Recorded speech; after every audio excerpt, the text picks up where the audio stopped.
최만식 네. 최만식 작 최만식 작가의 작품을 재미있게 읽었는데요.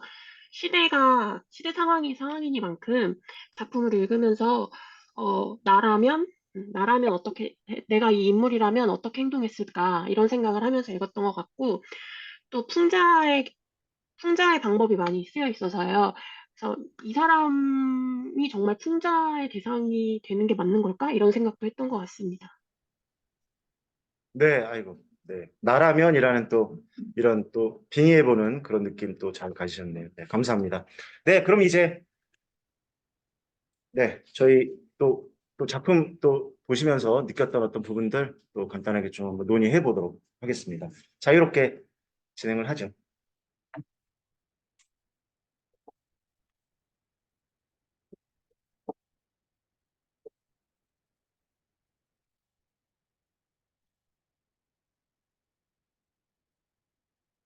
시켜야 될까요?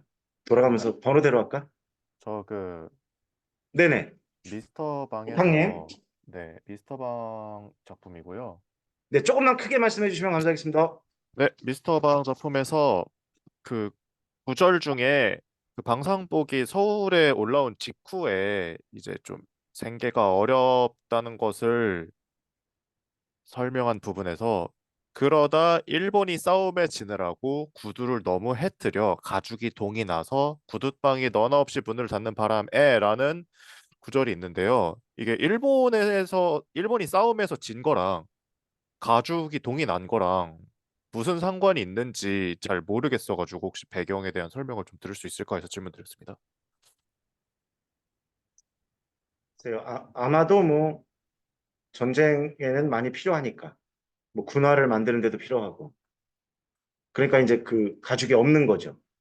그런 의미로 또 볼 수 있지 않을까요? 지금 네, 네.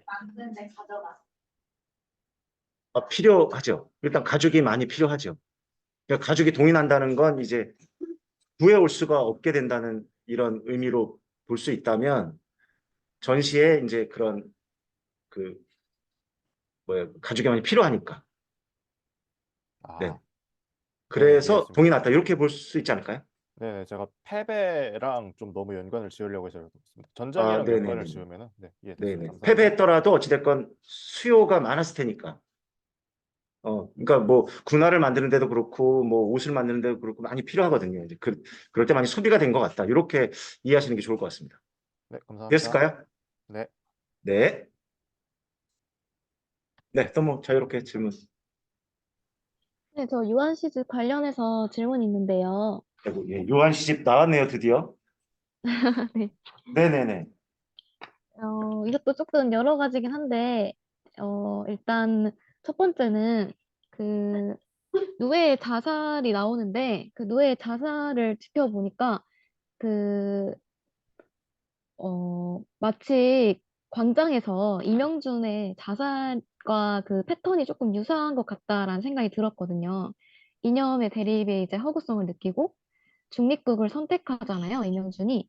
그게 마치 이제 누에가 자기가 속해 있는 집단, 이제 거기서 대리를 느끼면서 자살을 하고 있는 것과 유사하다는 생각이 들었는데, 이 광장이라는 작품과 연계해서 이렇게 다 작품을 해석해 볼 수도 있는 게 맞는지 선생님의 의견을 여쭤보고 싶었고요.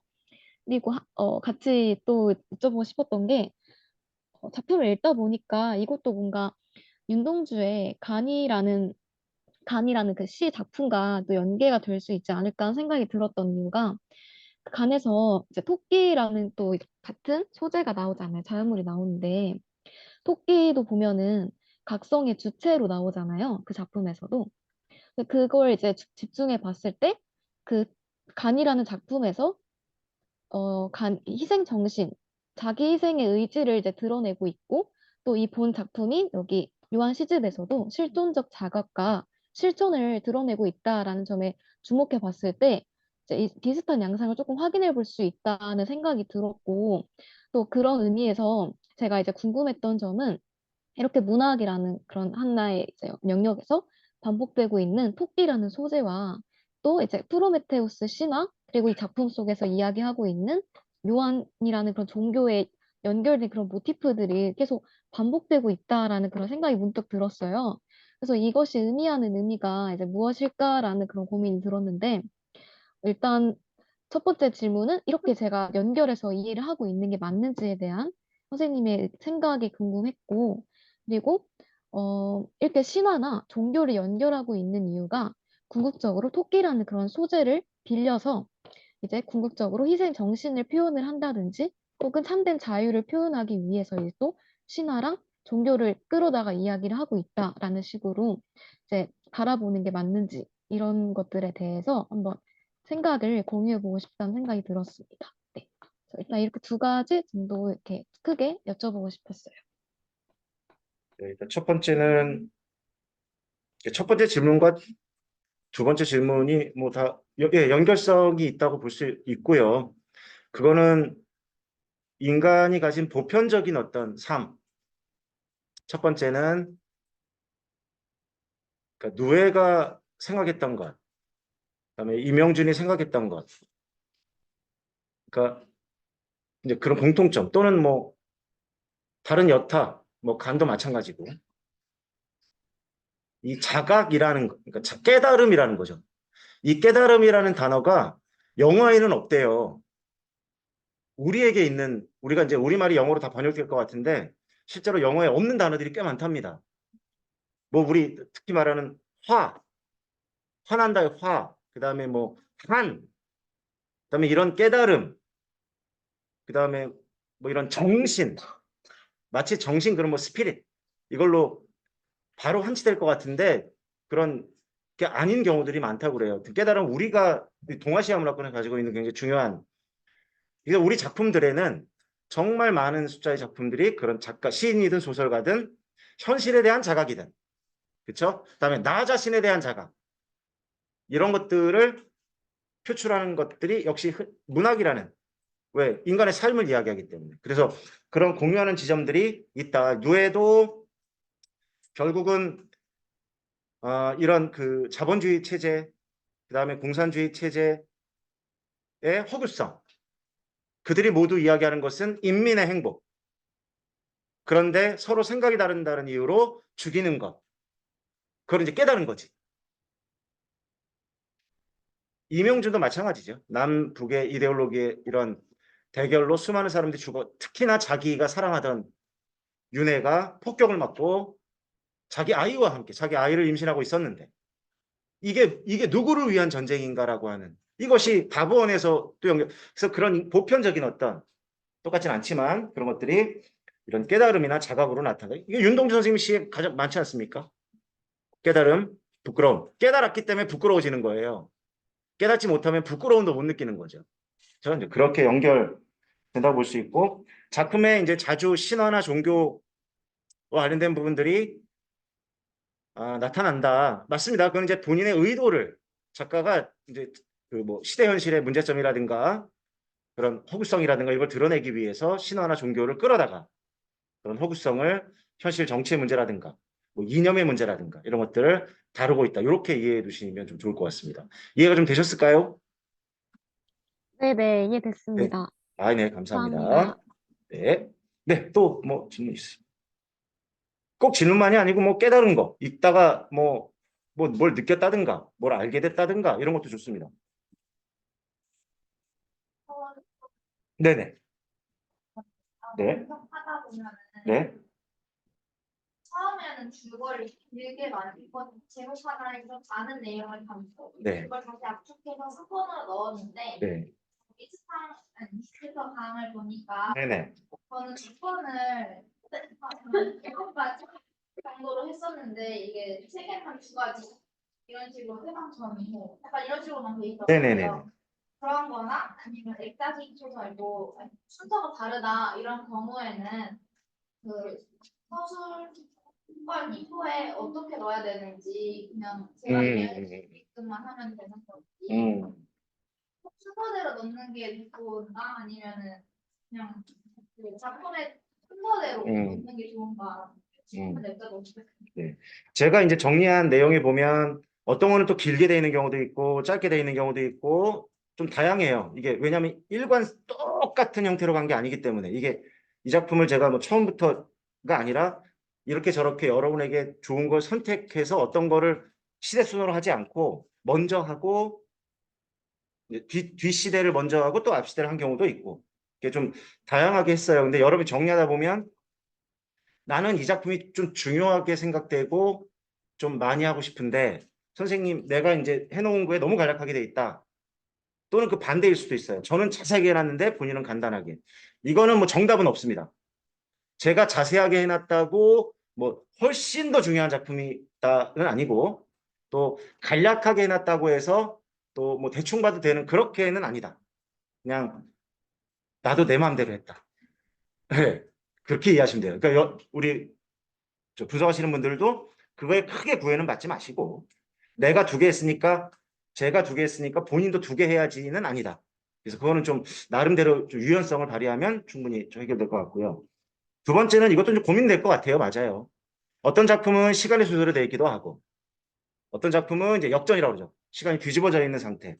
그럴 때 어떻게 할까? 근데 제가 정리해 놓은 걸 보면 어떨 때는 막 뒤집어 있는 시간을 순서대로 배열한 경우도 있어요. 저도. 또 어떤 경우는 그냥 그거에 맞게 그냥 원래 작품의 순서에 맞게 정리해 놓은 것도 있습니다. 그러니까 이것도 정답은 없다. 다만 얘를 이 정리하면서 뭐가 힘드냐면 예를 들어서 얘는 지금 일어난 일이고 그 다음이 10년 전 일이고 그 다음이 5년 전 일이고 그러면 그냥 정리하기는 편한데 얘를 제자리에 갖다 놓으면 헷갈려요. 나중에 막 있다 보면. 그러니까 그것도 어찌됐건 이 경험 저 경험 해보시고 모든 시간을 제 시간 막 뒤집어져 있는 시간을 제 시간으로 돌리는 게 힘들다면 그러면 작품의 순서대로 정리를 하시고 다만 계례를 한두 줄로 할 수 있죠. 뭐 내가 1번부터 12번까지 정리했는데 1번부터 3번은 세 번째 5번부터 10 이렇게 해놓으면 내가 볼 때 번호가 있으니까 이해되시나요? 그게 편하실 수도 있어요. 왜냐하면 자꾸 제자리로 시간을 맞추려고 그러면 굉장히 시간이 많이 걸리고 복잡한데 소설의 시간대로 해두시고 거기서 번호를 빼가지고 네, 얘가 먼저 일어난 일이고 그 다음 제일 헷갈리는 게 뭐냐면 본범이 그래요. 지금 본범은 시간이 많이 지났지만 본범을 잘 읽지 않으면 언제 도대체 아니 뭘 때렸다는 거야. 언제 와서 저기 점순이가 와서 뭐라고 했다는 거야가 절묘하게 연결돼 있어요. 그런 경우에도 시den소를 하시고 사건의 배열만 번호대로 제대로 배열하시면 그게 조금 더 간명하지 않을까라는 생각이 듭니다. 다만 이것도 정답은 아니고 여러분이 되면 시간의 순서대로 다 원위치 시켜서 순서대로 배열하는 것도 또 하나의 방법이다. 그러니까 작품마다 좀 변화를 시켜가면서 그렇게 해두시면 좋을 것 같습니다. 네, 네, 네, 또, 네, 네, 네,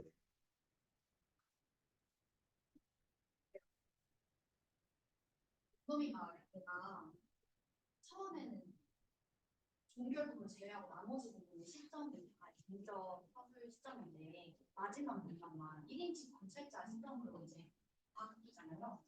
그거에 대해서 왜 그렇게 했을까를 이제 하다가 이해와 감사하는 선생님도 의견 공감해서 현실적으로 좀 와닿게 하기 위해서 아니면 배에 관련된 이야기를 하다 보면은 딱 읽고 나서 그렇지 그래서 이렇게 될 수 있는데 이거를 마지막 문단에 삽입을 함으로써 그 우리 읽는 우리와 그 소설 속에서 관련성을 찾게끔 하는 거라고 저희가 얘기를 했었는데 조금 더 저는 궁금했던 게 뭐냐면은 애초에 이 부분의 그 실제성이라는 말이 나오게 된 계기가 이 소설이 설화적인 소설이고 우화적인 이야기하는 소설이다라는 부분이 이해가 가장 있더라고요. 그래서 제가 설화적인 소설, 네거티브 설화가 맞나? 너무 궁금해가지고 찾아봤는데 또 어떤 분이 설화체의 소설이다. 그래서 설화체라는 거는 우리가 얘기하는 그런 네러티브한 설화의 이거는 의미가 아니라 좀 간접관법을 쓰고 그 사건의 서술을 지향적으로 얘기하고 이런 면이 있어서 저한테 소리라고 하는 거예요. 라고 하는 회사도 있더라고요. 그래서 이 기준을 어떻게 잡아야 되는 건지 설화가 거냐 무엇이고 이렇게 얘기를 하면은 실질성이라는 효과가 있다는데 이게 명확하게 어떤 의미인지를 모르겠어가지고 질문을. 일단 그 설화성 관련해서는 또 기준이 또 애매하고요, 사실은.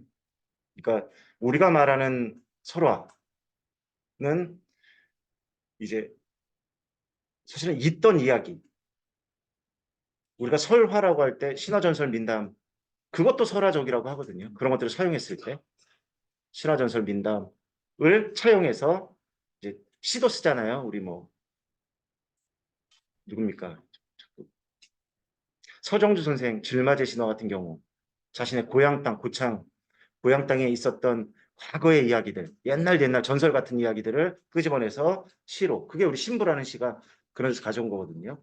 그러니까 다양한데 내러티브라고 할 수도 있고 어떤 그냥 이야기를 하나 가져온 것일 수도 있고 과거의 전설 같은 거 우리 마을에 떠돌던 어떤 전설 같은 거를 차용해서 그걸 작품화했을 수도 있고 근데 이 작품의 목넘이 마을의 개에서의 설화성이라는 건 글쎄요 말씀하신 것처럼 문체적인 어떤 뭐 특성도 있겠지만 이것도 그러니까 이게 액자하고 연결돼요. 지금 방금 말씀하신 게 연결돼 있어. 이게 현실성을 부여하기 위해서 실제성을 부여하기 위해서 맞습니다. 그리고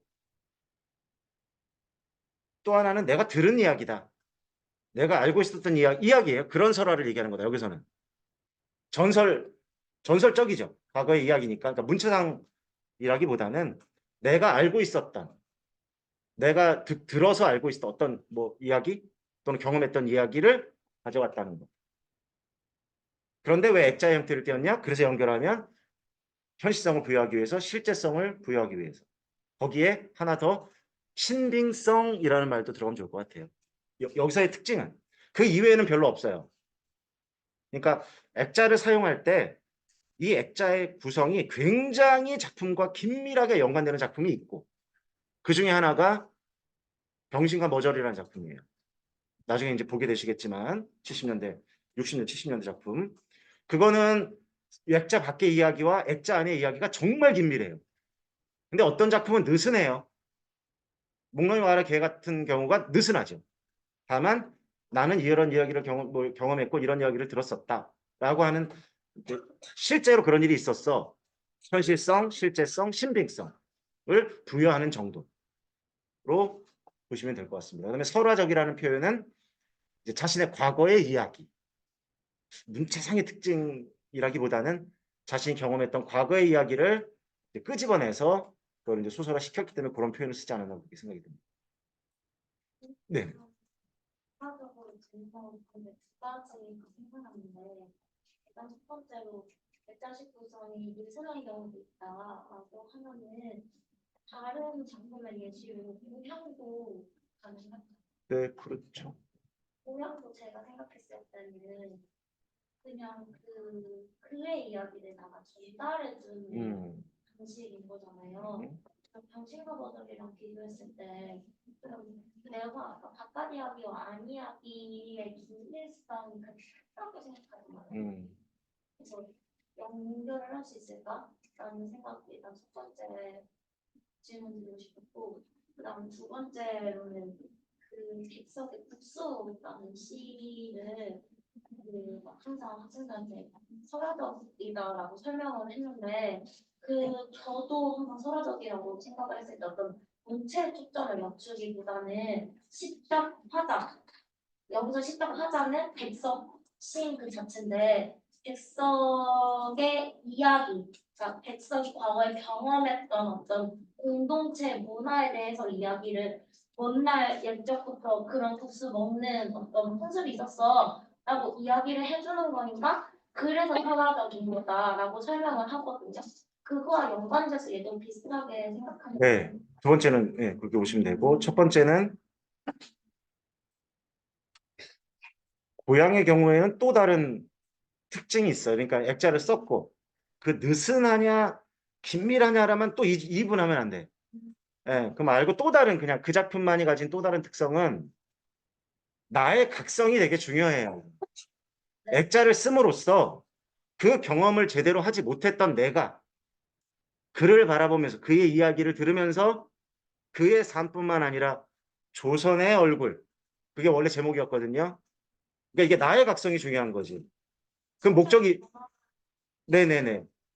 그럼 목적이 뭐냐? 그걸 읽은 독자도 그 소설에 등장하는 나처럼 현실을 인식하고 있다가 그의 사연을 들으면서 그와 조선 사람들이 어떻게 유리되고 고통받아 왔는지를 깨닫게 만들려는 의도겠죠. 그래서 이게 단순히 느슨하냐, 긴밀하냐 보다는 그 작품의 특성에 맞게 조금 내용을 좀 더 첨가하면 좋을 것 같아요. 네. 네. 선생님, 저 질문 네네. 드리고 싶은 게 있는데요. 네. 네, 아까 그 이번 주 감상 얘기할 때 얘기를 못하고 넘어가서 네네. 여쭤보질 못했는데, 네. 그 이번 주에 작품 분석을 계속 하면서 이제 저번 주에 그러니까 작품 분석은 잘하고 있는 것 같으니 기출을 조금 더 봤으면 좋겠다라고 얘기를 해주셔서 이번 주에 기출이랑 같이 보면서 이제 이게 현대시랑도 어떻게 연결되고 다른 작품과도 이 작품이 어떻게 연계돼서 출제가 되는지에 대한 눈이 약간은 트였거든요. 근데 이제 그런 걸 보면서 사실 그냥 원래 전문을 읽을 때는 거의 독자의 입장처럼 내용에 집중해서 읽게 되잖아요.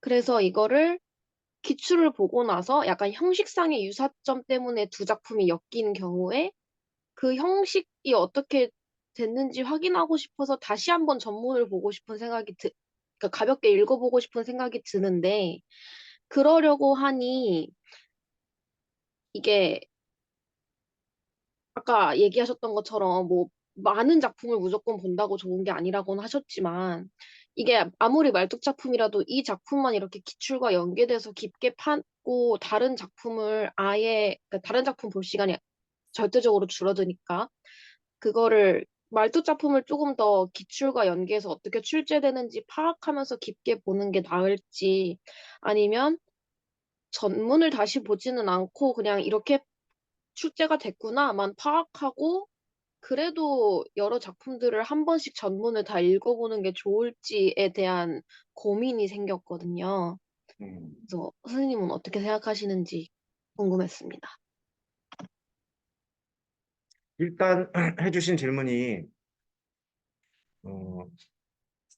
내가 분석을 각각 했었고 예를 들면 그게 이제 기출에 또 나온 작품이고 기출 문제를 봤더니 나는 읽을 때는 조금 내용에 집중했는데 문제를 봤더니 뭔가 좀 형식적인 걸 묻더라. 그렇게 되면 작품을 다시 봐야 될 것인가에 대한 좀 고민인 것 같아요. 왜냐하면 시간을 또 들여야 되니까. 근데 저는 지금 그 의문이 들었을 때 이게 모든 작품에 그런 의문이 들진 않거든요. 어떤 기출들은 그냥 내가 읽고 분석한 걸로 일단 이런 의도구나 이렇게 파악하고 넘어가는 경우도 있고 지금은 조금 많이 걸려 있는 것 같아요. 보고 싶은 욕망이 조금 더 이거 다시 한번 보면서 빠르게라도 보면서 형식적인 거 한번 보고 싶은데 라는 마음이 좀 더 강한데 그러기에는 시간을 또 차라리 다른 작품을 분석하는 쪽으로 나가는 게 낫지 않냐라는 또 좀 고민이 되는 것 같아요. 그럴 때는 본인이 좀 비중을 판단해서 얘는 좀 해결하고 가야 되겠다라는 생각이 든다면 한번 전문을 보면서 그 기출에 대한 의문을 좀 풀고 가는 게 좋지 않을까. 왜냐하면 형식적인 부분이라고 지금 말씀하셨는데 비율로 본다면 내용적인 게 거의 한 90%예요. 우리 기출에 묻고 있는 것 중에 한 10% 정도가 이제 맞습니다. 형식을 묻습니다. 그러니까 비율이 많지 않기 때문에 대체로는 한번 분석하고 어떤 작품들을 분석하고 기출을 봤을 때 이 작품을 전문을 이해하고 좀 분석했으면 이해가 돼요. 의도가. 대체로는 된다. 90%. 근데 지금 그 10%에 걸렸습니다. 그중에 어떤 작품이겠죠? 어떤 문제. 그런 경우는 조금 한번 해소하고 가셔도 어떨까? 그러나 다음번에 또 어떤 작품을 읽었는데 또 형식적인 문제가 걸린다면 그때는 이제 다시 볼 거냐 아니면 의도가 이랬구나 하고 넘어갈 수도 있고. 근데 지금은 처음 이렇게 좀 의문이 걸리셨으니까 한번 다시 보면서 그 형식적인 문제를 좀 해결하고 그 경험을 한번 좀 안고 넘어가시면 어떨까라는 생각이 좀 듭니다. 네, 이해가 좀 되셨어요? 감사합니다. 네, 맞습니다. 어렵죠. 가는 길마다 이런저런 의문도 생기고 이렇게 할까 말까 선택에 또 지점도 생기고 맞아요. 네, 또 마상에서 네네. 질문이 네, 마상인가요? 네네. 마지막 거의 마지막 장면에서 철이 나오면서 철이 자신은 사실 실전이었다라고 말하는 장면에서 그 형이 죽고 나서 이제 고향에 돌아와서 살았다는 부분이 있는데 여기서 우연함이라는 것을 찾아 입었다고 다시 찾아 입었다고 말하는 장면이 있는데 이게 그러면 그 소설을 좀 읽다 보면 그 처음에는 형에 대한 태도가 우연함이었다가 나중에는 좀 바뀌었거든요. 형에 대한 그런 거만한 태도가 좀 없어졌는데 이게 다시 형이 죽고 나서 고향에 돌아와서 그걸 다시 찾아 입었다고 말하는 게 살짝 이해가 안 되거든요. 이게 어떻게 말하는지. 마상도 사실 액자죠. 자기 형 이야기가 안에 들어있고 밖에서 이제 그 누구와 이야기하는 장면. 지금 이제 이렇게 보시면 될 것 같아요. 이 칠성인가요? 우리 월 본명이 칠성이었죠? 칠성이가 이게 오연함이란 뭘까? 뭘까요? 오연함이라는 표현 나왔는데 어떻게 혹시 소영님? 태도가 거만스럽다. 그렇죠. 오만한 그죠? 이었다가 형을 통해서 이걸 버리게 됐다는 거야. 그죠? 그랬다가 형이 죽고 이제 전쟁에서 이제 끝나고 포로 도망쳐 나온 거죠. 나와서 다시 오연하면 옷을 입었다고 그랬나요? 네, 맞아요. 그러니까 오연이 다시 오연이 되었다. 이게 이해가 안 된다는 말씀인 것 같아요. 근데 이렇게 보시면 좋을 것 같습니다. 우리가 이거 이제 쉽게 말하면 이때 오연함과 1번 오연함과 2번 오연함은 과연 같은 것인가에 대한 이렇게 보시면 좋을 것 같아요. 항상 분명히 달라졌어요. 그런데 입을 수밖에 없는 그러나 달라졌죠. 내면은 처음에는 진짜 모습, 태도 밖으로 드러내는 것뿐만 아니라 형에 대한 태도가 오만했으니까 세상에 대한 거기다가 자기 생각과 감정도 오연했고 겉으로 드러내는 표현도 오연했고 근데 형을 만나서 형의 진심을 알고 그 사랑이라는 걸 진짜 깨닫고 바보 같은 형을 통해서 진짜 인간적인 순수한 인간성이라는 게 무엇인가를 알게 된 거야. 그래서 옷이라는 표현을 쓴 것 같아요. 나는 변했어. 그런데 그렇게만 사니까 어떻게 됐죠? 형이 죽었죠. 알고 있는 거야. 현실의 비정함이란 어떤 건지. 벌거숭이 같은 나상이잖아요. 정말 순수하게 오연함을 벗어버리고 살 수 있는가? 살 수 없다는 얘기야, 여전히. 전쟁이 끝났지만. 그러나 내면은 변했다는 거죠. 참 이게 신비로운 말이야. 내면이 변했으면 밖도 변해야지. 근데 이제 오연함을 겉으로 포장을 쓸 수밖에 없는. 그렇게 조금 참 이게 복잡 미묘한 거잖아요. 이게 내면은 변했고 그것을 근데 그대로 드러냈다가는 왜? 또 다른 오연함을 느끼는 나와 같은 과거의 생각 가지고서 나를 어떻게 볼까? 내가 형을 봤던 것처럼 볼 거 아닙니까? 여전히 세상은 안 변했고 사람은 안 변했으니까 이렇게 조금 이해를 하시면 좋을 것 같아요. 좀 어려운 부분이 있지만. 네네. 얘기가 나오면서 네. 그렇다고 회의가. 그런 것도 있겠죠. 현실. 왜냐하면 내가 과거에 가졌던 오연함을 많은 사람이 갖고 있으니까. 이게 바뀌기가 쉽지 않구나. 로 끝나긴 해요. 근데 우리 중요한 게 이거잖아. 사람이 내면이 변화하면 그러나 우리는 뭐라 그러죠? 우리가 페르소나 가면을 씁니다. 가면이란 얘기 같아요.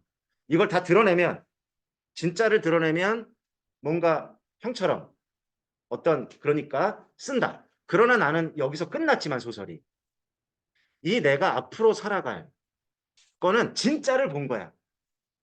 형과 같은 순수한 그 본연의 성질을 인간이 모두 가지고 있었는데 모두 외피를 두르고 사는 거죠.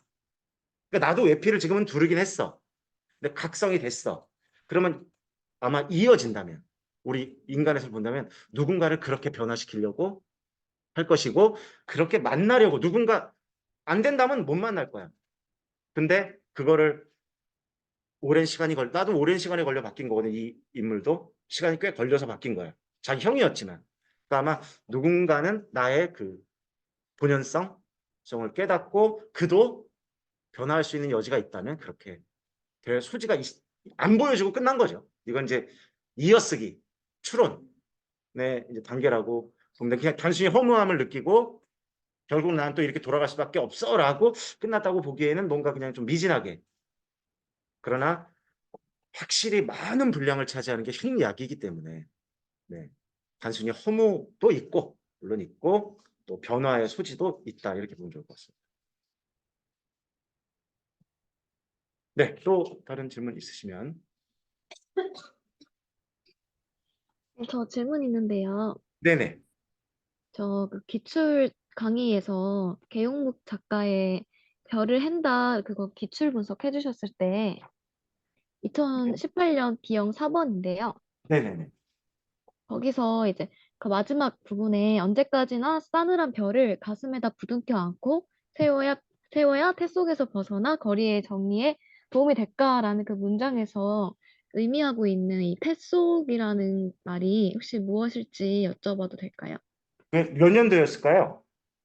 2018년 네, B형 4번이었어요. 네. 혹시 보실 수 있는 분들은 같이 한번 보시면 좋을 것 같아요. 2018년입니다. 여기서 태 속이라는 그 말이 의미하는 바에 대해서 네, 여쭤보고 싶어요. 태속. 네네. 네, 이 태속이라는 표현이 나옵니다. 예, 태라는 표현을 쓴 거죠. 네. 이게 이 기출 제시문만 가지고는 사실은 정확히 파악이 안 돼요. 그래서 전문을 우리가 읽고 분석하다 보면 이게 친구가 한 말입니다. 여기에 등장하는 친구라는 사람이 나에게 한 말이에요. 뭐라고 표현하냐면 여기도 나오는지 모르겠다. 아, 있네요. 여기도 있네요. 그 맨 마지막 문단 위에 단편이야 태만 길러서라는 표현이 있습니다. 맞죠? 이게 원래 친구가 했던 말이에요. 전문을 보면 나한테 했던 말이에요. 단편이란 말은 지금으로 말하면 바보야 이런 뜻이겠죠. 근데 이제 태라는 말이 한자어 같은데 한자를 병기 안 해줬기 때문에 약간의 애매성이 존재할 수 있지만 친구가 나에게 멍청아 이렇게 말한 거예요. 멍청아, 태만 길러서 이렇게 말한 거거든. 근데 그 핵심 내용이 뭐였냐면 여기도 나오지만 친구가 집을 얻어준다고 했는데도 그 말은 원래 일본 놈들이 도망친 다음에 그 일본식 가옥에 들어 살고 있는 사람들이 있겠죠. 그 사람들을 내가 내쫓을 수 있다. 문서 하나만 가짜로 만들어가지고 들이밀고 조금만 협박하면 쫓겨나간다. 그 자리를 너 집을 줄게. 이렇게 말했던 내용이 나오죠. 그런데 나도 그런 경험을 했다는 거야.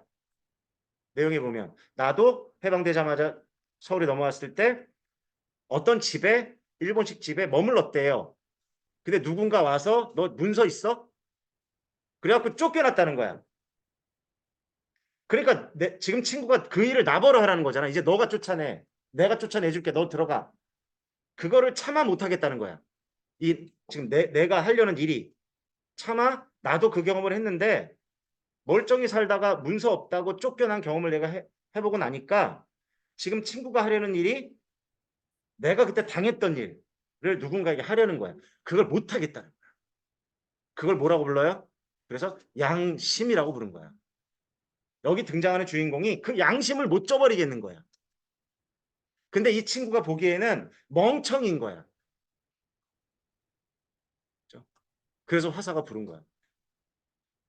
그래서 문학 공부하면 막 이렇게 노래도 불러요. 이렇게. 그죠? 그게 여기서 말하는 단편이야 태만 길러서라는 겁니다. 그러면 여기서 태는 아마도 태만함, 게으름, 한자가 없기 때문에 정확히 하지 않아요. 알 수 없어요, 정확히는. 그러니까 친구가 생각하는 부지런함은 약삭 빠르게 양심 버리고 너만의 이득을 위해 살아도 모자랄 판에 무슨 양심을 지키고 다른 사람 이 쫓겨날 걸 걱정하냐, 이 멍청아라고 말한 것처럼 보여요. 이해되시나요? 그렇게 해서 내려오면 싸늘한 별을 가슴에다 부둥켜 언제까지나 싸늘한 별을 가슴에다 부둥켜 안고 세워야 태 속에서 벗어나 이 태 속이라는 건 진짜 자기가 나태하다는 건 아닌 것 같아요. 친구는 나를 그렇게 봤지만, 그죠? 그렇게 좀 이해가 좀 되실란가요?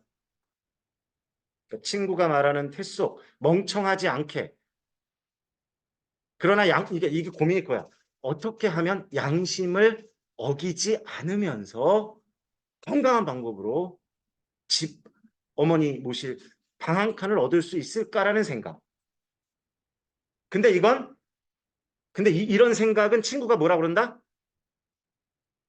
멍청하고 넌 태만한 거야. 이렇게 보셔야 될 것 같아요. 쉽지 않지만 조금 더 고민이 필요한 것 같아요. 네. 혹시 이해가 되셨을까요? 네네, 그 미묘한 차이점을 조금 더 네, 고민해 볼 수 맞아요. 있게 된 이거 것 미묘한 같아요. 지점이 좀 있었습니다. 네. 네, 선생님, 그리고 저 하나 더 있는데요. 네네. 그 저번 시간에 배웠던 만무방 기출 공부하다가 이제 궁금증이 생겼는데, 일단 2001년 10, 잠시만요. 2001년 12-2번 서술형이었거든요. 2001년 문제였습니다. 네네, 네. 2001년 12-12번인데요. 여기서 만무방에서 현실을 미학적으로 형성하고 있는 원리를 이제 응호의 행위를 통하여 설명하라는 문제였는데요. 여기 이제 출제자의 눈 책을 같이 참고하면서 봤을 때 이제 선생님께서 이제 적어주신 예시 답안에서 반전이랑 극적 아이러니 그다음에 비극과 해악 이렇게 세 가지 좀 키워드로 이렇게 응호의 행위를 통해서 이제 형상화를 하고 있는 원리를 제시해주고 있는데 이때 제가 궁금한 점은 반전과 극적 아이러니를 어떻게 명확히 구분을 할 수 있을까 이거였는데요. 구체적으로 말씀을 드리면 여기서 이야기하고 있는 반전 부분은 이제 만무방이었던 은칠이 도둑을 잡는 위치에 서 있고 착하고 선량한 농사꾼이었던 응호는 도둑이 되는 그런 상황이 반전이다라고 이야기를 하고 있고 또 이제 극적 아이러니로는 이제 자기 땅을 갖지 못한 농사꾼이 가을에 벼를 수확하여 도지와 세금, 빚을 청산하고도 다음에 농사 지을 때까지 먹고 살아갈 수 있어야 원래 정상적이라고 할 수 있는데 여기에서는 응호가 이제 그런 정상적인 삶을 살지 못하고 있는 그런 상황이 이제 상황적 아이러니 혹은 극적 아이러니다라고 이야기를 해주고 있더라고요.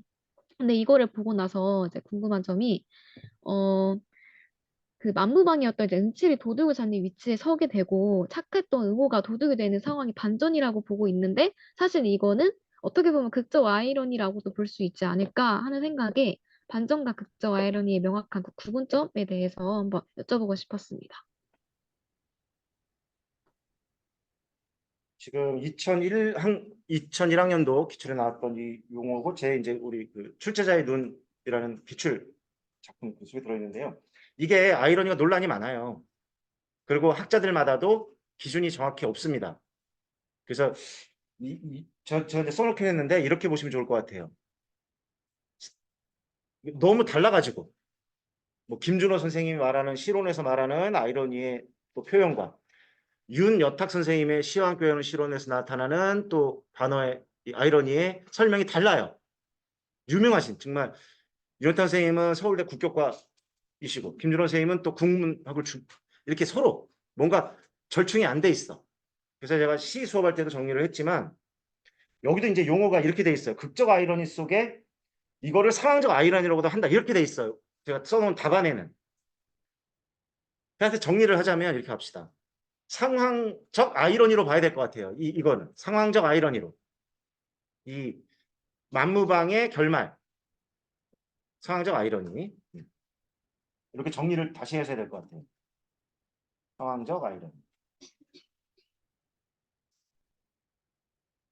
그 상황적 아이러니는 뭐냐라고 하면 그걸 반전이라고 해야 될 것 같아요. 반전과 유사한 거. 똑같진 않지만. 왜냐하면 누가 형이야? 응오가 형이죠? 응오도 응칠이. 응칠이도 깜놀했잖아. 근데 우리도 어땠죠? 독자도 똑같이. 그는 등장하는 인물도 그래서 제가 시 설명할 때도 이런 설명했습니다. 이거는 그냥 극단적인 예니까 여러분을 빨리 충격적으로 이해시켜 드리기 위해서 하는 거야. 그러니까 오해하지 마시고. 자, 머리가 긴 분이 걸어가 청바지를 입고 너무 내 이상형이야. 그래서 막 쫓아가가지고 저기요 전화번호 좀 그럴 수도 있잖아요. 요즘에는 막 그러면 안 되지만 옛날에 근데 딱 돌아봤는데 수염이 길어. 왜요? 이렇게 할 수 있잖아요. 이런 걸 우리가 뭐라고 부른다? 이런 게 반전이잖아요. 이거를 상황적 아이러니라고 좀 부르자. 이렇게 여기는 지금 겹쳐놨는데 어떤 학자는 겹쳐놓고 똑같다고 그러고 어떤 학자는 또 분리하고 다르다고 막 복잡해. 그리고 여기 용어가 2개 나왔으니까. 그러니까 제가 기출에 표현한 용어가 3개 다 나왔습니다. 상황적 아이러니, 반전, 극적 아이러니. 근데 지금 제가 설명할 때는 상황적 아이러니와 반전을 유사하게 보자. 오케이. 인물도 느꼈고 우리도 깜놀했다. 설마 응고가 도둑이었어? 라고 하는 반전이죠. 극적 아이러니는 뭐냐면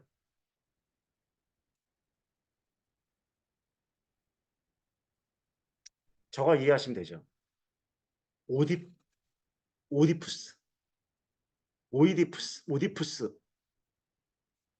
우리 그 그리스 로마의 비극. 뭐냐면 주인공은 몰라요. 그런데 관객이 알아요. 관객은 알고 있죠. 이런 상 좀 다르죠, 이게. 아까 우리 만무방의 끝은 독자도 놀랬고 인물도 몰랐다가 나중에 알게 된 거잖아. 이해되시나요? 근데 극적 아이러니는 등장하는 인물만 자신의 인생이 비극으로 갈 거라는 걸 몰라. 자신의 운명을. 그 내용은 알죠? 독자들은 알아요. 독자가 아니라 청중이었죠. 관객들. 이해되시나요? 그렇게 조금 요게 그나마 그래도 좀 절충하고 절충한 좀 의미 아닐까. 그래서 여기 다시 정리하면 만무강에 등장하는 마지막에 일어난 사건. 이 반전이다. 거기서 상황적 아이러니가 좀 보인다. 이렇게 이 정리를 해두시면 좋을 것 같습니다. 이해가 좀 되셨을까요? 아, 네, 이해는 됐는데요. 네네. 그러면 이 예시답안을 작성할 때 만약에 네네. 그 순서를 바꾸어서 적었으면은 네. 완전히 틀렸다라고 채점이 되는 건가요? 순서요? 어떤 순서죠? 거기 나와 있는 이제 그 은칠이 도둑을 잡는 위치에 서고 이제 응호가 도둑이 되는 상황이다라는 거를 음, 제시하면서 이제 음, 키워드를 적을 음, 때 이거를 극적 아이러니라고 음, 쓰고 반대로 음. 이제 농사 지을 때까지 먹고 살아갈 수 있어야 정상적인데 그런 보장된 삶을 살지 못하고 있는 그런 게 이제 극적 아이러니라고 한 거를 반전이라고 이렇게 바꾸어 한번 쓴다든지 그러니까 이렇게 되면 또 이게 상황이 바뀌게 되는 건지 그런 근데요, 네. 이 문제에서의 의도는 제시문에는 그게 안 드러나요. 제시문에는 방금 말씀하셨던 자세한 이야기, 제시문만 가지고 하신 건가요, 혹시? 네네. 나만 가지고 하신 건가요? 네, 이 문제에서 응호의 음, 행위를 통해서 그 네네. 미학적으로 형성하고 있는 원리를 이제 제시하는 거에 있어서, 네네네. 네네. 네, 맞아요. 그걸 다 순서의 문제는 아니고 그걸 포함해서 설명하면 될 것 같아요. 제 답안에도 그렇게 돼 있고. 자신이 농사 지은 것을, 그러니까 응호의 행위 통해서 자신이 농사 지은 것을 자기가 거두지 못하고 자기 벼를 훔쳐야 된다는 것. 그것도 상황적 아이러니고, 그죠? 그렇게, 여기서는 그래야 될 것 같은데? 아, 제가 더 전반적인 걸 얘기했네. 그 마지막 부분을. 여기 없는데. 이 제시문에는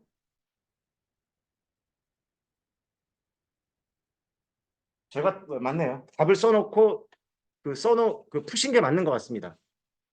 자기가 지은 농사를 자기가 훔쳐가야 된다라는 이것을 우리가 상적 아이러니로 봐야 된다. 그렇게 하시면 될 것 같아요.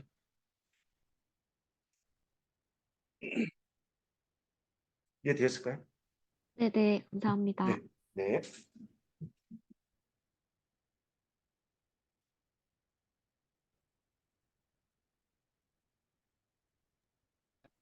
그 기출 관련해서 질문이 또 있는데요. 네네. 그 방금 이제 선생님께서 그 2001년 문제를 질문해 주셨는데 이번 기출에도 작품은 기억이 안 나는데 1999년도에 기출이 하나 있었습니다. 근데 이게 문제 유형이 지금이랑은 굉장히 많이 다르고 또 묻는 것도 지금은 좀 보기를 바탕으로 작품을 잘 읽고 뭐 거기 안에 있는 뭐 소재나 사건의 의미를 잘 파악하느냐 이런 느낌이라면은 음, 이때는 뭐 풍자가 뭔지 써봐라 아니면 뭐 이런 음, 아이러니가 뭔지 아느냐 이런 네네. 느낌으로 이렇게 물어서 이렇게 그 유형이 많이 다른 느낌인데 네. 이런 아주 옛날에 다른 문제를 보면서는 좀 무엇을 중심으로 지금 학습하고 봐야 되는지가 좀 어, 헷갈려서 여쭙고 싶습니다. 그러니 제가 99년도에 시험 쳤거든요. 99학년도 임용을 쳤습니다. 그러니 얼마나 골 때렸겠습니까? 아이러니도 알아야 하고 다 알고 있어야 하고 풍자도 다 외우고 있어야 되고 그게 어떻게 적용될지 무식했죠. 그러니까 지금은 맞아요. 패턴이 좀 많이 바뀐 게 뭐냐면 진짜 작품 주어진 거 가지고 배경식도 활용해서 이제 푸는 문제. 이걸 이게 어떻게 활용할 거냐? 그럼 이렇게 보시면 될 것 같아요. 이렇게 물을 수도 있지만 99년 9학년도가 풍자를 물었거든요. 풍자가 어떻게 성립되느냐. 아, 그러니까 지금하고는 패턴이 조금 다르더라도 가능성이 있을 수는 있다. 개념을 물어보는 경우가 있긴 있었어요. 지금 여기 객관식 기출이나 기입형은 없었는데요. 과거 논수령 있었다는 거 혹시 아시나요? 시험 제도의 변화. 2013년부터 객관식이었습니다. 2010 몇 년입니까? 13년 아닌데. 2009년부터 2013년까지가 객관식 시절이었어요. 1차. 그다음에 2차 논수령이 있었죠. 이거는 훨씬 앞이고 99학년도는 뭐라고 그래야 돼요? 서술형. 우리의 변화를 보면 서술형. 그다음에 객관식 논수령. 그다음에 지금은 서답형. 이렇게 바뀌었죠. 그때 객관식 시절 2009년부터 2009학년도부터 2013학년도까지는 객관식이 1차, 2차가 논수령. 그러면 이때보다도 훨씬 시간이 지났잖아요. 그때 흥부가 문제가 나오면서 뭘 물었냐면 골개의 개념과 쓰라고 했어요. 논술에서. 근데 2099년도보다는 훨씬 지났죠. 10몇 년이. 한 10년 이상, 10 몇 년이 지났고 물론 지금보다는 과거지만 그때 골개의 개념을 묻고 그럼 이거 개념을 어느 정도 우리가 이 99년도 문제에 풍자가 나왔거나 방금 만무방의 아이러니 같은 게 나왔다면 이런 식으로 똑같이 나오진 않겠지만 우리가 풍자의 개념도 이걸 통해서 이런 문제를 통해서 왜냐하면 기출을 푼다는 건 어떤 의미가 있냐면 이때 쓰였던 용어, 이때 쓰였던 개념, 이때 쓰였던 작품들이 다시 나올 수 있다는 거. 최소한 임용시험 준비를 하는 분들이라면 과거의 시험 체제가 어떠했다는 것 정도는 학습을 하고 오기를 출제자들은 바래요. 단순히 수능시험 준비하다가 뭐 개론서 몇 개 보고 시험 칠 수 없게 만들어야 되잖아요. 그러니까 사실은 이미 지금 몇 년입니까? 거의 30차례 시험을 봤어요. 이 속에 드러났던 개념이나 표현들이나 이런 작품들은 다 소재로 써먹을 수 있다는 이야기. 그러니까 99학년도 예를 들어 풍자 또 아까 풀었던 뭐 만무방, 아이러니 이런 것들은 아 이렇게 물었구나. 대신에 좀 무식하게 물었구나. 그러나 기본적인 개념은 좀 알고 가야 되겠군요. 이런 방식으로 접근. 근데 지금 걱정되시는 게 이거예요. 요즘은 그렇게까지는 안 묻는데 보기를 주거나 하는데 이걸 내가 알아야 될까라는 고민인 거예요. 그렇더라도 기출에 언급된 개념 또 개념 이런 이론 개념들 그다음에 제가 말씀드렸죠. 객관식 시절이나 이런 때 작품의 본문은 안 나오고 이름만 언급된 작품들이 꽤 많다고요. 걔네들은 반드시 나오고 있어요. 반드시 제출제가 되고 있어요. 이건 100%야. 반드시. 제출제가 된다거나 본문이 나온다거나. 우리가 이제 기출을 보는 의도를 파악하는 것도 그러니까 기출을 보는 거는 정말 다면적이다. 그래서 단순히 답만 뽑아내는 공부는 안 하는 것보단 낫지만 정말 100분의 1도 안 되고 1000분의 1도 안 된다는 거예요. 그 답을 외우는 거. 멋있는 답안을 내서 내가 연습해야지. 뭐 왜 안 써지지? 딱 해서 문장으로 한 두세 줄로 딱 끝내야지가 목적이 아닌 거예요. 우리가 기출을 보는 목적은. 의도도 봐야 되고. 그죠? 사용된 개념, 이론적 개념도 좀 한번 왜 나올 거니까 어떤 형태로 똑같진 않지만 그 다음에 언급된 이름만 언급된 작품들 본문은 안 나오고 이런 거에 유념 좀 하셔야 될 것 같고 제가 수업 시간에 또 계속 말씀드리고 문풀이나 모의사 할 때도 다 계속 이걸 꿰뚫었기 때문에 말씀 이제 드릴 거란 말이에요. 그냥 하나하나 작품이나 하나하나의 개념이 아니라 도와드리겠다 그런 것들은 또 네네 네네 네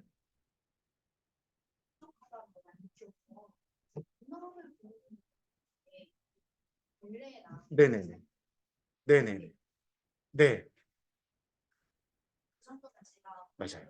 자율적으로 공부를 하는 정도만이라도 그 임용 시험에 저희한테 물고서는 개념적인 지식을 충분히 가져가야 맞습니다. 충분해요. 여기서 물어보는 풍자도 그렇고 아이러니도 그렇고 다 우리 문학을 보는 눈에 정리되어 있는 내용이 사실 가장 핵심이거든요. 그 정도면 뭐 다른 그러나 이제 보고 조금 내가 이해가 부족하다든가 좀 이해가 안 되면 이제 그 개론서들이 또 있어요. 시론도 있고 뭐 현대소설 이론도 있고 이제 가지고 있는 책들이 있을 텐데 그런 걸 조금 더 아니면 인터넷 찾아보거나 그 정도로 그러니까 문학을 보는 눈 속에 들어있는 이론적 개념들을 완벽하게는 아니어도 좋지만 좀 한번 이해해보고 부족하면 조금 검색 정도, 백과사전 검색 정도에서 이렇구나. 그 다음에 이게 또 혹시 출제가 되었다면 이렇게 풍자나 뭐 아이러니는 또 출제가 됐었거든요. 여러 번 출제됐어요.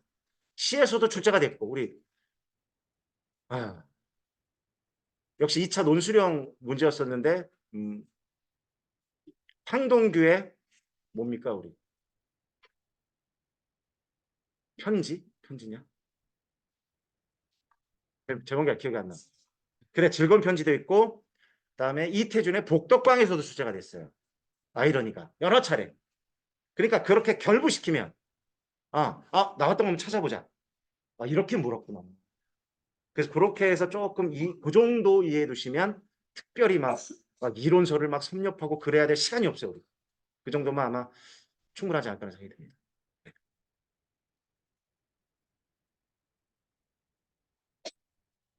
선생님, 저도 질문이 있는데요. 네네. 그 단어 관련한 얘기가 나와서 여쭤보는 건데, 네. 이거는 소설은 아니고요. 김소월의 진달래꽃에서 나보기가 역겨워 가실 때에는 죽어도 아닌 눈물 흘리리다라는 구절 있잖아요.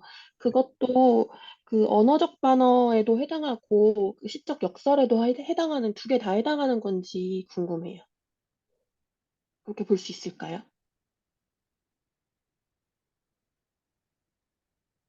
방역설을 물어보셨고 이제 시인데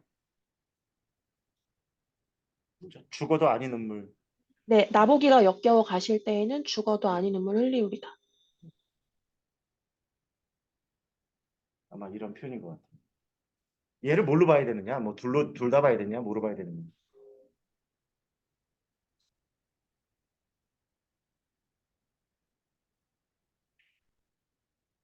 일단 역설과 반어는 깊이 들어가면 구분이 안 된다고 했어요. 구분이 안 된다고 내가 말한 게 아니라 월렉이라고 하는 비평가가 말했다는 말씀드렸습니다. 이게 공존할 수 있다. 근데 이 경우는 간단하게 제일 쉬운 방법은 반어는 통사구조상 문제가 없어요. 예를 들면 컵을 깼어. 너 참 잘났다라는 통사, 너 주어, 참 뭐 부사어, 잘났다 서술어, 그죠? 이 통사 구조가 하나도 문제가 없어요. 그런데 겉으로는 잘났다고 하고 이면으로는 또 못난 짓 했구나라고 하는 겉 의미와 이면의 의미가 다르죠. 그러나 통사 구조에는 문제가 없어. 이런 경우를 우리가 보통 반어라고 부른다. 쉽게 구별하는 거. 그럼 요 죽어도 아닌 눈물을 흘리오리다는 뭐예요? 눈물 흘리겠다는 거야. 펑펑 울겠다는 거야. 죽어버리고도 싶어. 근데 표현은 그리고 문장 구조상 어폐가 없어. 내용상. 그런데 역설의 예를 우리가 많이 들잖아요. 타고 남은 재가 다시 기름이 됩니다라고 했나요? 될 수 없잖아요. 안 맞는 거야. 통사 내용상. 님은 갔지만 나는 님을 보내지. 어떻게 했다는 거야? 님이 가다가 목줄이 잡혔다는 거야. 어떻게 했다는 거야? 안 맞는 거야. 그 다음에 우리 너무 많이 나오는 뭐 표현도 있어요. 그 소리 없는 아우성. 어떻게 하지? 안 맞아. 안 맞아. 모순이야. 그래서 역설을 모순 형용이라고도 부르는 거죠. 이게 가장 간명한 방법입니다. 더 깊이 들어가면 동시에 드러나기 때문에 그때 만약에 문제로 주어진다면 반드시 선명하게 줄 거예요. 뭔가 구별하라고. 근데 보편적인 방법은 방금 설명드린 게 가장 좀 간명하다. 이렇게 하면 이해가 되실까요? 그러면 네. 그 지금 설명해 주신 대로 간단하게만 이해하고 네네. 역설에 뭐 표층적 역설, 심층적 역설, 시적 역설 이렇게 구분을 해서 설명해 주신 적도 있는데 이렇게 네네. 깊이는 이해할 필요가 없다는 그래도 말씀이신가요? 그거는 그거대로. 아, 예, 네. 예, 그거는 그거대로. 예, 좀 이해만 해두자. 지금 제가 설명드린 걸로 이걸 전천후로 쓰는 방식으로 사용하시고, 이제 표층, 심층, 시적 이렇게 나눠 놓은 것은 일단 그래도 설명해 드렸으니까 간단하게 그 개념은 간단하게 그 정도로 이해해 두시고, 뭔가 주어지면 내용을 줄 것이다. 그렇게 좀 보시면 될 것 같아요. 네, 감사합니다. 아, 네, 알겠습니다.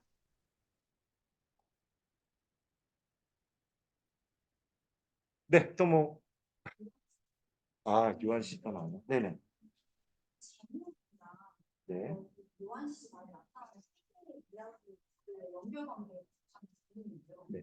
토끼 이야기와 요한 씨, 요한이라는 그 세례자 요한의 토끼랑 관련된 것도 이해되고 노예가 왜 요한이랑 관련된지도 이해를 했는데 공부가 나와서 공부는 이 전체를 관통하는 이 요한이라는 비유와 어떤 관련성이 있는지가 명확하게 잡히지 않아서 질문했습니다.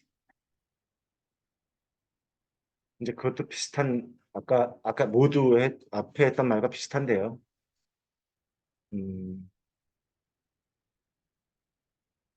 토끼도 그랬고 자각 우리가 자각이란 말 썼잖아요. 자기가 그 아름다운 세상이라고 여겼던 동굴 속이 사실은 갇혀서 지내는 그게 토끼의 자각인 거예요. 그죠? 누에도 마찬가지로 이런 이데올로기의 허구스 그러니까 어린 시절에 그것부터 시작하는 거야. 쉽게 얘기하면 중학생이 됐는데 다들 선배들한테 교복 입고 막 경례하는 본 거야 자기가 신입생 들어가서 또 그런 막 이뻐해 주는 거야 선배들이. 저게 내가 해야 될 일이구나 마치 사명처럼. 그렇게 하면 그 선배들이나 선생님들이 이뻐해고 자유를 주는 거야. 나도 저렇게 해야만 저 안에 소속되시고 열심히 그게 맞다고 생각하고 살았던 거죠. 근데 그런 거라는 계속 의회에 살면 그대로 한 거야. 거기다가 이제 전쟁이 났어. 근데 이게 자유가 아니라는 걸 깨달은 거야. 그러고는 인민군에 들어가서 누구 못지않게 사람 죽이는데 적군을 죽이는데 1등 그래서 포로로 잡혀왔을 때에도 훈장까지 받은 사람이 누구예요? 왜 그랬을까? 그들이 말하는 이념 그걸 내가 믿고 숭배하고 그거대로만 움직이면 시키는 대로 움직이면 그게 자유롭겠구나. 계속 이거야. 누에도 각성이죠. 점점 왜 이거 아닌데? 이거 진짜 자유가 아닌데? 진짜 자유가 아닌데. 그죠? 근데 이거 두 개가 다 맞아요. 요한이라고 하는 세례 요한이라고 하는 것 뭐 됩니다. 연관이. 특히나 사실은 누에하고 연관이 되죠. 근데 어려운 시험에 나왔던 어려운 문장 표현 중에 뭐냐? 우리 시험에도 출제가 됐었으니까. 누에가 깨달은 건 뭐냐? 지금 사람들이 말하는 자유는 다 기만이다. 기만이다. 지금 뭐 인류를 위하느니 인민을 위하느냐 하는 말이 다 기만적이고 허구적이고 거짓말이라는 거. 그러니까 이제 더 대안이 없으니까 그 대안을 찾아 철조망에 목숨을 걸었던 거고. 그 표현이 지금 말하고 있는 것들은 세례 요한에 지나지 않는다. 진짜가 아니다라는 얘기인 거예요. 요한이 잘했다 못했다가 아니고 요한을 평가하거나 무슨 기독교를 평가하거나 예수님을 평가하는 게 아니라 종교 얘기가 아니라 종교 얘기보다는 지금 부르짖고 있는 이 모든 것들은 가짜라는 얘기인 거예요. 토끼가 느꼈던 것도 그 가짜를 자각한 거고. 그러니까 아직 안 왔다는 거야, 그 말이. 지금 말하고 있는 구호는 마치 지금 실현됐고 우리가 그런 공산 쪽은 공산 쪽의 이념으로 뭔가를 건설했고 자본주의는 자본주의 건설해서 이미 되고 있는 것 같은데 그 자유는 다 허구다. 다 기만이다. 아직 오지 않았다. 이게 이제 요한과 연결시킨 거고. 동원은 뭐냐 그러면? 동원은 아직 어떤 액션으로 나가지 않았어요. 거기서 끝나. 누의 집에서 누의 어머니를 살인했는지 안 했는지는 정확하지 않아요. 그죠? 근데 동호는 살았고 동호는 누의 사연을 다 목격했고 그 유서까지 이 사람이 어떤 고민을 했고 어떤 삶을 살았고 왜 죽음을 선택할 수밖에 없었는지도 동호가 안 거야. 안 살아남은 자죠. 살아남은 자 그리고 깨달은 자. 이게 무슨 막 성인이 아니라 이해됐나요? 그럼 다음 액션은 없어. 없지만 누에는 절망하고 생을 마감했고 동호는 그렇진 않았잖아요. 동호는 그 경험도 없어. 같이 이렇게 포로가 되었긴 했지만 그런데 충분히 누에가 왜 그런 결정을 했는지 충분히 이해한 거야. 그러면 이 작가가 작품을 쓴 목적은 그거잖아요. 우리도 동호의 말을 따라 누에를 쫓아온 거예요. 사실은.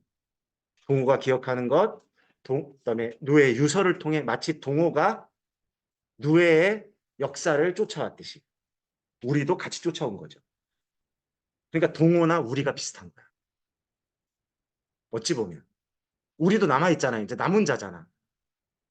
우리는 무엇을 해야 될까? 동호도 액션은 보이지 않았지만 동호도 앞으로 무엇을 할까? 뭘 할 수도 있고 안 할 수도 있고 우리도 그걸 읽고 뭘 할 수도 있고 안 할 수도 있고 그럼 우리가 느끼는 보편적인 건 어떤 거죠? 아, 이데올로기라는 것이 비슷하잖아? 여러 작품들에서 비슷하게 나타나는 거죠. 기만당하면 안 되겠구나. 우리가 읽고 느끼는 거라면 그 시대의 아픔도 느끼고 우리도 요한십을 통해서 제대로 이해했다면 우리도 자각을 하겠죠. 그러면 어떤 구호, 어떤 이념 이것이 우리에게 무슨 장밋빛 미래를 준다는 것에 대해서 정말 고민해 봐야 되고 한 번쯤은 우리도 근데 아마 동호도 그 우리하고 비슷한 자리에 서 있는 것 같아요. 액션으로 안 나갔지만 조금 복잡한 것 같지만 그렇게 이해를 좀 해주시면 좋을 것 같습니다. 네. 진짜 주인공이라고 할 수 있는 동호 아니면 누의 인생 네네네. 네네. 네. 그런 누에와의 자기 얘기도 하지만 네네. 연관성을 누에랑 또 같이 네네네. 맞아. 약간 전반적으로 되게 약간 관찰자는 맞아요. 계속 취업하고 맞아요. 맞습니다. 알게 된 거죠. 그러면서 자꾸 우리에게 그걸 전해준 거죠. 본인도 관찰하면서 깨달아가면서 독자들에게 이제 그 정보를 전해주는 역할을 하는 것으로 말이죠. 쉽지 않은 작품인데, 네. 네. 시간이 많이 또 흘러갔네요, 또. 추가 질문이 없으시면 있으신가요? 없으시면 나중에 다 이렇게 부채에다가 OX를 들고 오세요. 그래가지고 있습니까? 그러면 뭐 없어요? 그러면 네, 오 이렇게 뭐 이런 거 표시하면 참 좋고. 네, 그러면 하여튼 오늘 아, 또 있나요? 네, 질문 또 하세요. 아닙니다. 죄송하지 않아요. 괜찮습니다. 네네. 이거 읽으면 좀 이해했던 단어가 있었는데 뼈 안에서 네네. 얘가 죽기 전날에 네네. 부모를 갑자기 뼈안했더니 음. 너의 사귀어야 친다는 뜻이 갑자기 내가 꿈꿨는 있잖아. 예쁜 여자가 나오는데 그 여자가 알고 보니까 그 요한을 죽였던 그 여자도 나오고 하면서 다들 늙히는 장면이 있더라고요. 근데 그 부분이 꽤나 좀 길게 서술에 가 있었고 이 장면이 의미하는 바가 무엇인지 명확하게 다가오지 않아요. 설명을 좀.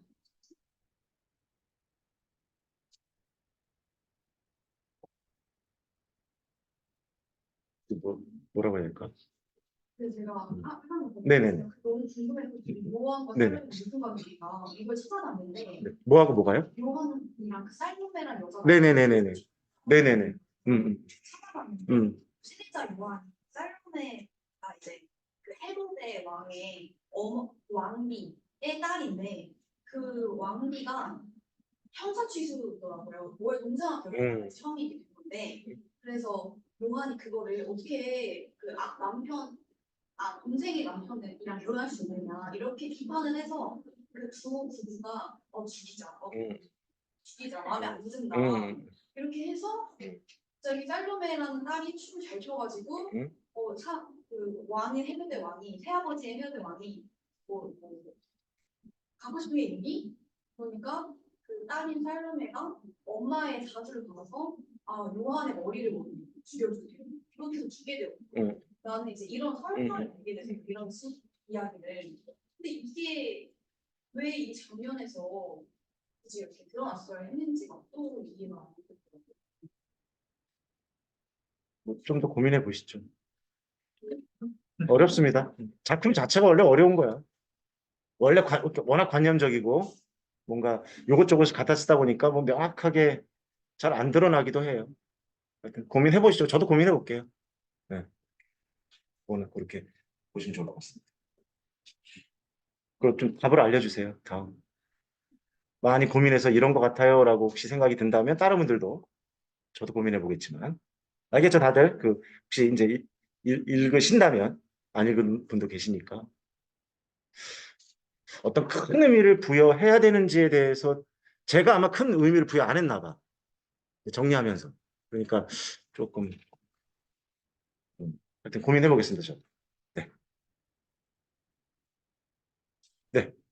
혹시 뭐 추가 거 있으실까요?